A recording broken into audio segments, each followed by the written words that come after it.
৬২ দিন আগে ওর শরীর যা ছিল বা যে কালার ছিল বা স্বাস্থ্যের যে অবস্থাটা ছিল এবং ওর লম্বা চূড়া উচ্চতার অবস্থাটা যা ছিল ৬২ দিনে আপনার ৪ মাসের ভিতরে যে ফিটনেসটা আসার কথা সেটা কিন্তু আল্লাহর রহমতে ৬২ দিনে চলে আসছে। আসসালামু আলাইকুম ওয়া রাহমাতুল্লাহ।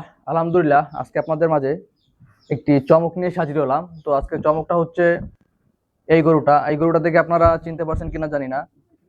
অনেকেই এই গরুটা নিয়ে আজকে ভিডিও দেওয়ার পরে অথবা এই গরুটার পোস্ট আমি ইতিমধ্যে করেছি যে আজকে ওর ৬২ দিন তম চলে।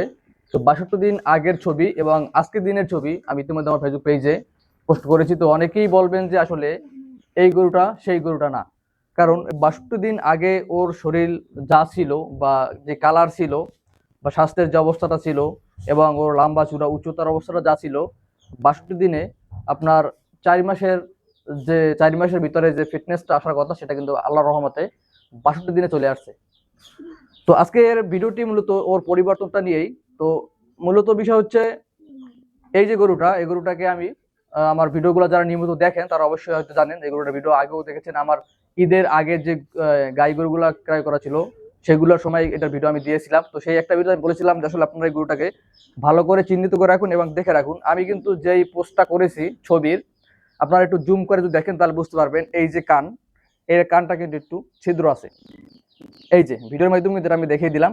এবং এই যে এই যে আপনার ওর যে বাদার যে আমাদের এদিকে যেটা বলে, মানে এটা কি বলে, নাকটা বলি আমরা, যাই হোক অন্য ভাষা অন্য কিছু বলে। তো এইটাও কিন্তু এই সেমটাই ছিল, এই দড়িটা ছিল না, দড়িটা ছিঁড়ে গেছে, পরে আমরা অন্য একটা দড়ি দিয়েছি।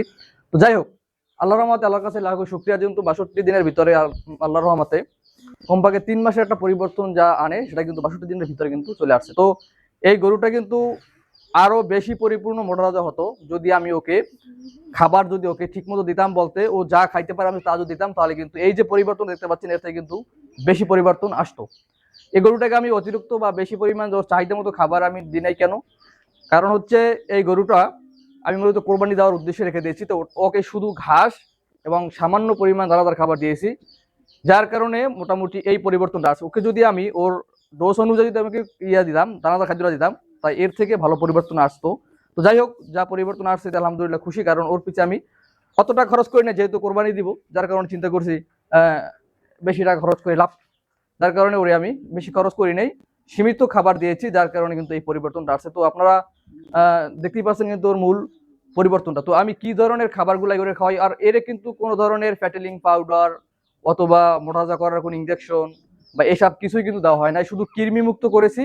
এবং মাঝে মাঝে আমার অন্যান্য গরুগুলোকে যে ওষুধগুলো করেছে অনেক সময় ওষুধ থেকে যেত, যেমন ক্যাটাফক্স, অ্যামাইনোবেট অথবা নিউরোবিন বেট ইত্যাদি, এই ঔষধ ছাড়া এই বাহিরে কোনো ঔষধ করি নাই। এবং ফ্যাটলিং এর যে ফ্যাট পাউডার আছে বা গ্রোথ প্রমোটার যে পাউডারগুলো আছে এগুলো আমি কিচ্ছু খাওয়াই নাই। ৬২ দিনের ভিতরে কিন্তু এই পরিবর্তনটা আছে। এখন কোরবানির বাকি কমপক্ষে ১০-১২ দিনের মতো, বা তারও মনে হয় একদম বেশি কম, এর ভিতরে আশা করি এর থেকে ভালো ফ্যাটিলিং আসবে। কেন আসবে?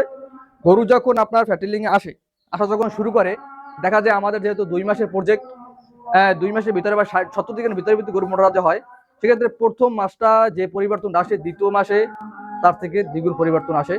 তো এই ছিল মূলত আজকের এই ভিডিওটি। তো ওদিকে আজান হয়ে গেছে, তো সকলেই আমার জন্য দোয়া করবেন, আল্লাহ তাআলা যেন আমার এই খামারের ভিতরে বারাকা দান করেন। আসসালামু আলাইকুম ওয়া রাহমাতুল্লাহ।